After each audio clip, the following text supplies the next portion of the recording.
Okay, it looks like the stator you have is aftermarket. I usually cheat and just buy a used OEM Kawasaki stator that comes with the stator cover. So then you don't have to worry about messing with the wires. But these connectors, the wires have a little barb on them. So if you take a small little screwdriver, or if you found a little tube that you could slide over the end of it, but you want to push that barb and then you can push it out. Now you'd want to label or write on here which wire goes where, because it's one way. It's got these little notches, so these connectors only go one way. So I would want to label it so they stay the same. The other option would be to clip the wires and either solder it, or I like to use these heat connectors. So you just put the wire in, crimp it down, both wires, make sure it's good and tight, and then you just take a heat gun or a lighter and shrink. So that helps make a good waterproof connector. So if you're trying to keep the original wires and not splice them and connect them back, you're going to have to take these caps off. You would have to take these pins out of the plastic connector part. On these bolts here, I would be using a drop or two of red Loctite. You don't want any of this bolts to back out. So yeah, you got to make sure you got your trigger there. You probably want that guard to cover the wires from coming loose and getting into the flywheel and getting tore up.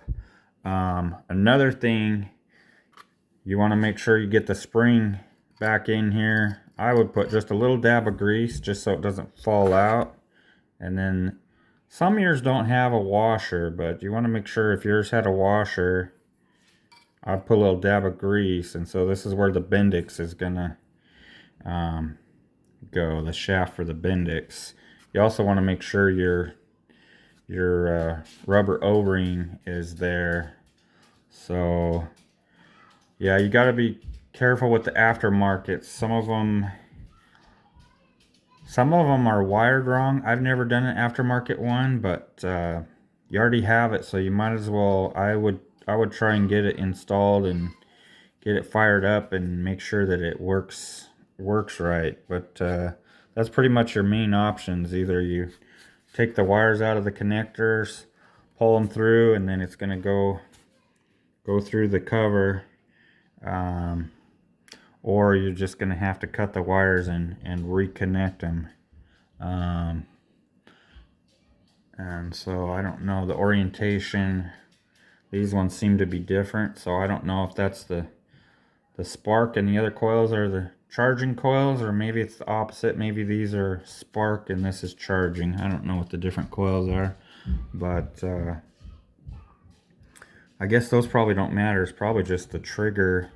It's going to line up with the little magnet on the outside of the flywheel. So yeah, after that there should be also some alignment dowels to kind of help you when you put these on. Looks like this one's missing one, or it would be on the engine block. So you should have 2 alignment dowels. And then you might use some medium Loctite. Anytime you're using the stainless, a little bit of Loctite, because 2 strokes vibrate like crazy, plus you're bouncing on the water. So it's a good idea to have some, just a little bit of Loctite. But on these more critical ones, I would probably put some red Loctite so they don't back out. But that's about all I know about the stators. You can test them. I'd have to look in the repair manual, but you basically would be checking the continuity or the resistance on 2 different wires, and it has to be within a certain value, and that's a way to test if they're good. Not always 100%, but if there's like an open circuit on one of them, that can tell you what your problem is on the stator.